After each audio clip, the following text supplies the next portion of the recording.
So I have this box and it's a bit too wide for the video, so let's just get it open and take a look and see what's inside. It's this should be a fun video, so let's open this up. Go. And here we go. All right.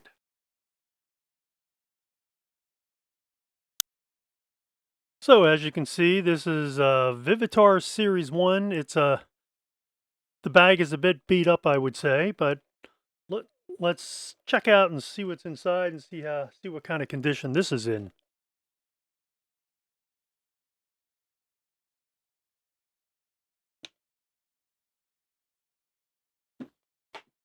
Okay.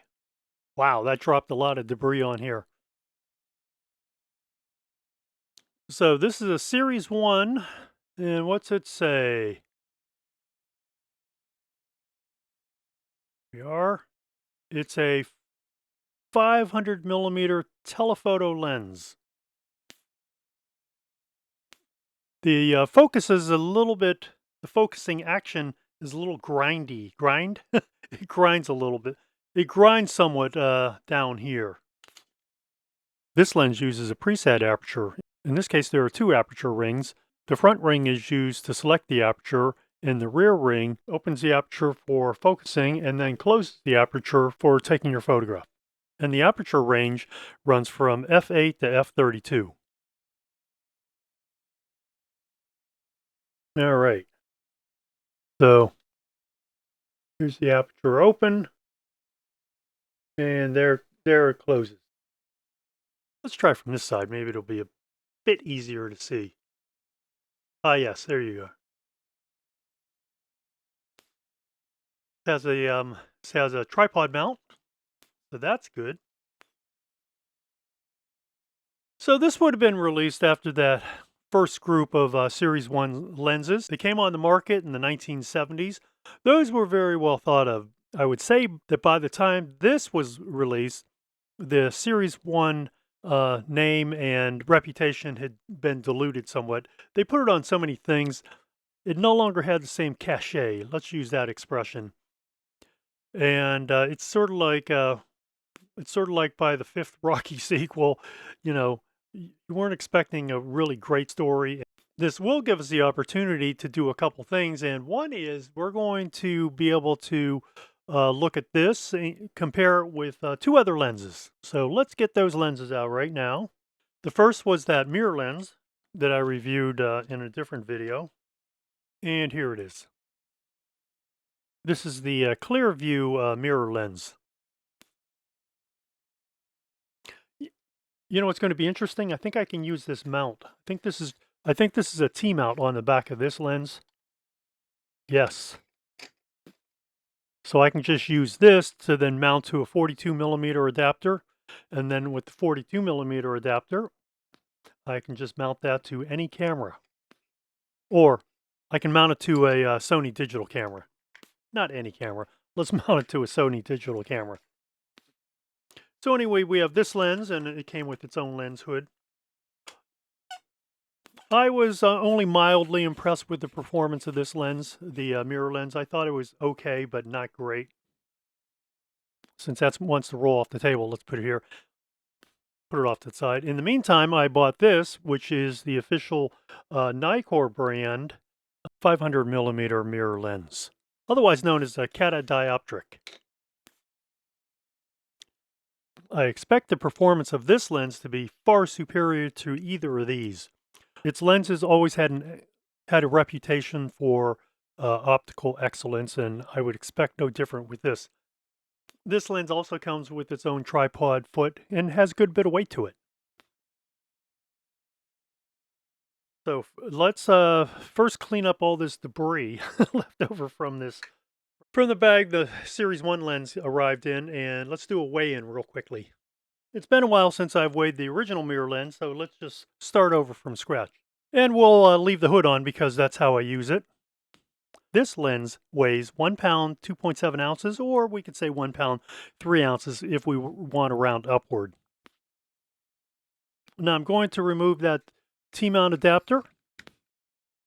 and we'll put it onto the Vivitar lens and see what that weighs.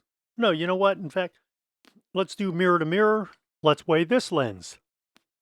This lens comes in at 2 pounds, 0.9 ounces, or you could say 2 pounds, 1 ounce. I think that's a fair weight to say.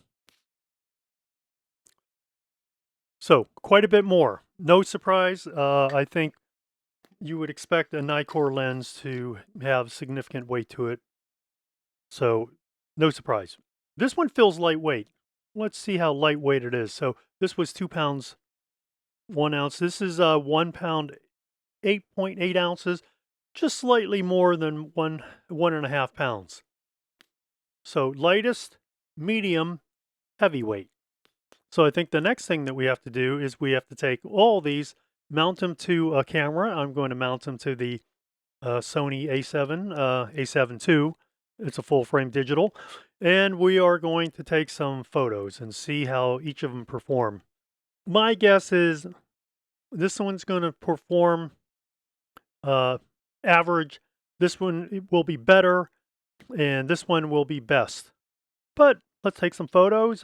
We'll do some side-by-sides and see which, in fact, performs best. And we'll be back. One thing I wanted to find out was how these lenses performed at infinity. And the best way to do that, of course, is to photograph the moon. Photographing the moon has its own challenges, so I used the tripod, and the self-timer really reduced the amount of vibration that might occur from me pressing the shutter release. As we look at the first series of photos, one taken with each lens, you'll notice that all seems to be okay. I left in the XF information so you can see what shutter speed I was using. The Vivitar, you'll notice that I was shooting at ISO 250 at 1/125th of a second. Between switching cameras and tripod mount, at some point I changed the ISO of the camera from, I think I was shooting at ISO 500 or 600 with the other shots, and this one was bumped down to 250. So as I mentioned, full frame, the three photos look fine. When you start looking closer, that you really notice the how these lenses perform. So first we'll take a look at 500%.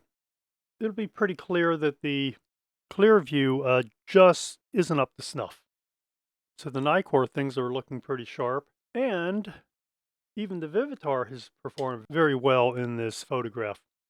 When we switch to 900%, I thought that taking a look at the edges of the moon might really be more telling. So here it is at 900%. You'll be able to see that the clear view, once again, doesn't have the sharpness. If you look at the Nikkor, it's looking really good. The Vivitar lens comes in somewhere in between. Not bad, but certainly not up to the Nikkor. Next, I just shot a couple of photos using the three lenses. And here you can see how the camera looks. With the clear view, there's no need for a tripod mount simply because the lens doesn't weigh that much. Whereas the Nikkor and the Vivitar Series 1 each have their own mount. And that makes sense because of the weight of the Nikkor and the length of the Vivitar. Full frame, all three lenses seem to perform fairly well. And once again, it's when you look at details that you begin to see that each of the lenses performs differently, with the Nikkor leading the way, followed by the Vivitar Series 1, and then the Clearview coming in third. With the photo of the Halloween decoration, you can see that the Nikkor is fairly sharp. You see those little round donut-shaped out-of-focus highlights. And the same holds true for the Clearview. With the Vivitar Series 1, of course, you do not get that because it's a traditional optical lens, not using mirrors. So I zoomed in once again on the writing at the tie because I thought that might be a good indicator of how this lens performs, of how each lens performs. And then finally, we have the small plaster dog. And once again, you'll see the three shots.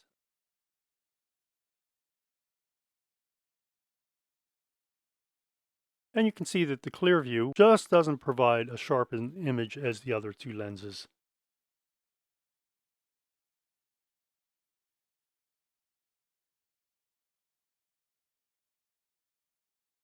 Earlier, I briefly mentioned the construction of this, and it does have a rotating tripod mount, and you could really put it at any angle. That's good because what happens is when you have the T-mount plus your lens adapter, your infinity mark might not necessarily align vertically, which we expect on many cameras.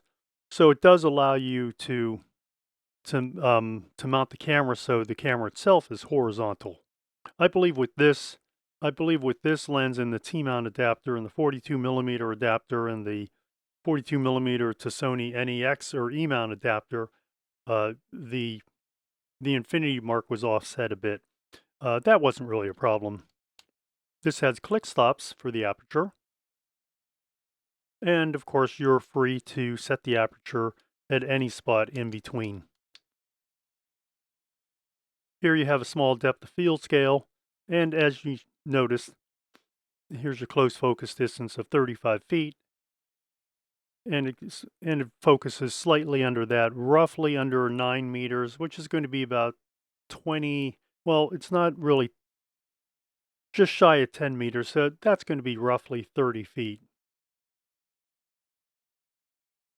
Now, I talked briefly about the focus of this, how it grinds a bit, and so I was wondering about that, so I thought, well, maybe might be able to correct that. And in fact, not able to. What's interesting, though, is when you peel back this rubber focusing ring, you see how the focus actually works. Now you'll be able to see that all that happens is that there's a small post that rides along this groove. Well, two grooves, really, one on each side. And the groove simply is held in place by what appears to be tape. I would imagine that the tape is holding the lubricant inside that allows the lens to focus. It ends up giving it a rather cheap feel because, yeah, there is some tape and you can see the shininess of the tape here. I guess it's effective, but it's a really low-cost way to assemble a lens. By the way, this lens was released in 2009 and it was produced and was or is produced by Samyang, a South Korean company. Samyang produces many products and it includes a line of photography lenses. This is all metal, the barrel, and these appear to be glass elements. I'm not going to swear to it, but it appears to be glass elements. I don't know the construction of this lens or the lens design. Wouldn't surprise me if it was a Tessar type because that's the simplest for long telephotos.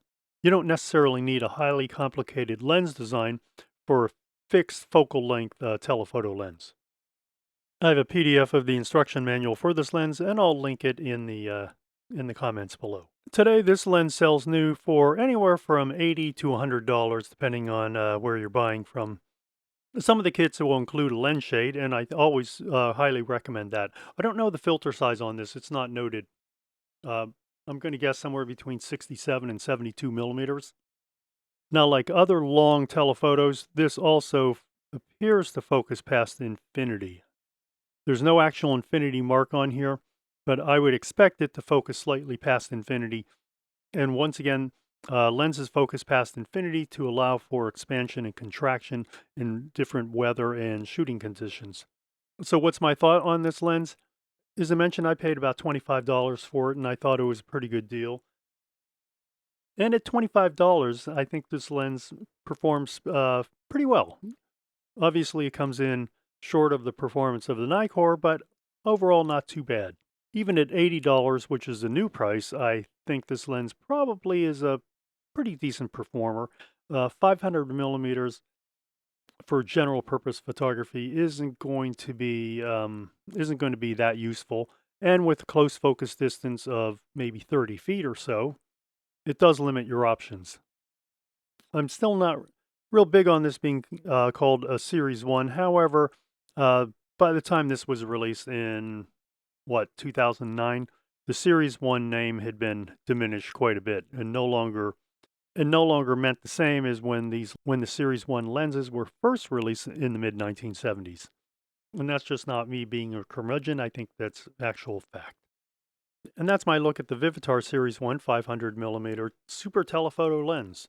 I really hope you enjoyed this content and this walk through the lens as well as some photo samples. And if so, give me a like on this video. If you care to leave a comment, please do so below, or you could send me an email at contact@camera-talk.net. And don't forget to click on that icon in the lower right corner of your screen for more content about cameras and photography and lenses. And see you on the next video.